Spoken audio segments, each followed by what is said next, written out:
Thank you so much, Kemka, for inviting me over for this talk about getting into IMT. Today, I'm going to talk about how I got into IMT and what sort of things you need for getting a training number in internal medicine training.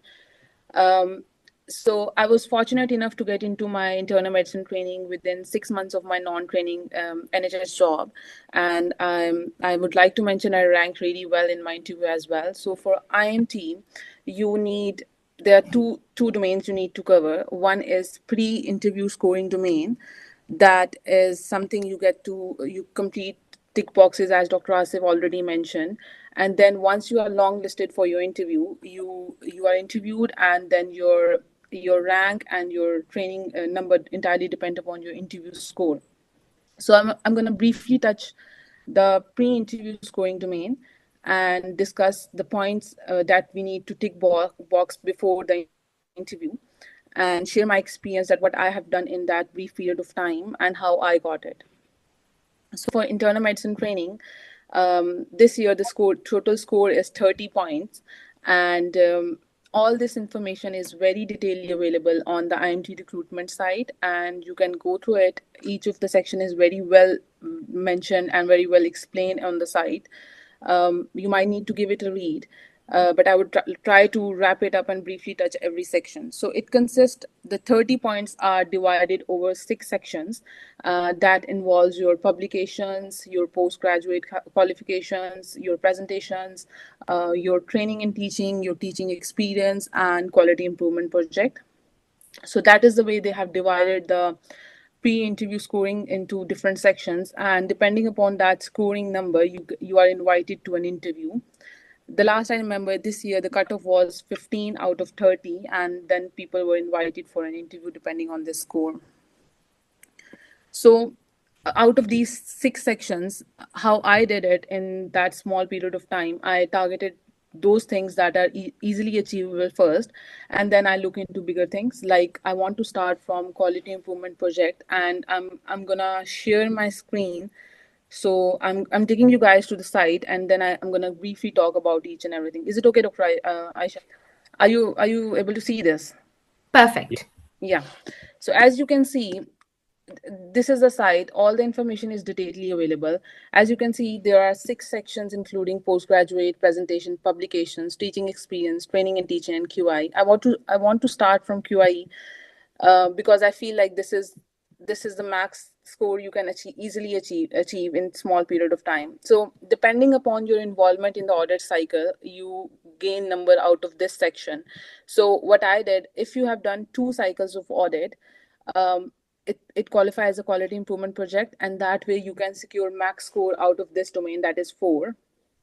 What I would advise is getting yourself involved in some medium or small level project rather than getting yourself involved in a trust level or regional or national level audit. I'm not discouraging anyone to get involved in a national level audit. It just, for the sake of this portfolio and this domain, I would recommend getting into an audit, like you do a 1 cycle in 2 months time, and then you implement your changes, and then you do another cycle in 2 months time. That way, in lesser period of time, you will be able to do a QIP, and you will score max score out of this. And as you can see, depending on your involvements in your, that's how you secure max out of this vision. But depending upon your involvement in the audit cycle, you can score depending, either it could be 3 or 1. It just depends how much you were involved. Also, I would recommend, try to talk to your supervisors and try to lead the audit work. It looks really well on on your application. That's how I did it and at my time. So this is about quality improvement project. The next thing is training and teaching. Some of the people, they have PG certs and PG diplomas already, and that's really good. But if you don't have it, I secured one out of this section. I did 1 day course of teaching in uh, training and teaching, and that qualifies as lesser than PG cert, but it gives you 1 mark. And I did a 1 day course. That was an online course, but on a, it looks less, one score doesn't matter, but on a bigger picture, when you're applying for a portfolio and you're competing with multiple candidates, I think that number is worthwhile. um, the next thing is teaching experience. I really want to talk about this, because I think this is quite achievable if you're working here or if you're working overseas, wherever you are, while you're applying for your trainings and non-training jobs, you can easily talk to your supervisors, or you can easily talk to head of department if you're working overseas that you want to arrange a teaching program. Try to arrange a teaching program and organize it well. Try to present in it regularly, so contribute to it as well, and it should be for a minimum of three months. That way you can secure max number out of this section as well. So how I did it, I talked to my supervisor, I arranged a teaching program, and I regularly presented in it, and I did it for 3 months. So this way I secured the max score, that is 5 in this section. But depending, again, as I said, depending upon your participation on the teaching program, you can rank yourself on this scoring domain, and you can see where you fall. And for the verification of what you have done, you can collect feedbacks from the participants, or maybe you can collect a feedback from your supervisor as a form of documentation that you have done this. So this way you can do these things, while if you're doing here non-training job in NHS, or if you're working overseas, you can do this thing easily. uh, Next thing is publications. So as already mentioned by my seniors, that so the publication should be a PubMed cited journal, and as it could be a research, it could be a case support, reviews, any letters, any editorials, anything you have done and you have published it, it should be a PubMed cited journal first of all. And if you have done a research and you are first author, that way you will gain the max score out of it, that is 8. But again, as you go and you give it a read, whatever you have done, whatever you have achieved in your portfolio, you can rank yourself out of this scoring domain, and then you can find out that this is what I have done and this is how they qualify it. So I've done a research in my F1 year when I was in Pakistan, and but it was not published, and I got it published in PubMed Cited Journal when I was working here. So I secured, and I was first author, so I secured 8 out of this domain, and I secured max out of this as well. The next thing I want to talk about is presentations. So try to get yourself involved in presentations and attending conferences, either it's medicine or surgical related. But if you're applying for IMT, I think it's relevant to be attending medicine trainings, conferences. So either for suppose that, like what I have done, I have done audit work and then I presented in a presentation that was in Kemka as well, and that was a presentation, and Kemka was is recognized as a national meeting, so I secured 6 out of this section as well. I utilized my audit work.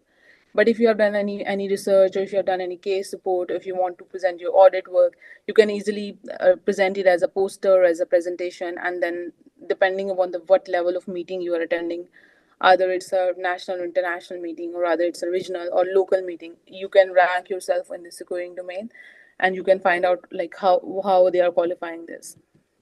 Arooj, you have So a couple of minutes left. yeah, I'm just finishing. So the last thing is postgraduate thing. So some people, as in for IMT, people don't have PhD or MDs, but if you have it, that's well and good. Or some people have masters. So this is a very big thing, and I think I would suggest starting from quality improvement project, doing training in teaching, doing getting a teaching experience, trying to get some publication. And if you have time and you feel like your score is not well enough, you can go for MRCPs and Royal College exams, or maybe getting an MD or masters. So this is the scoring domain.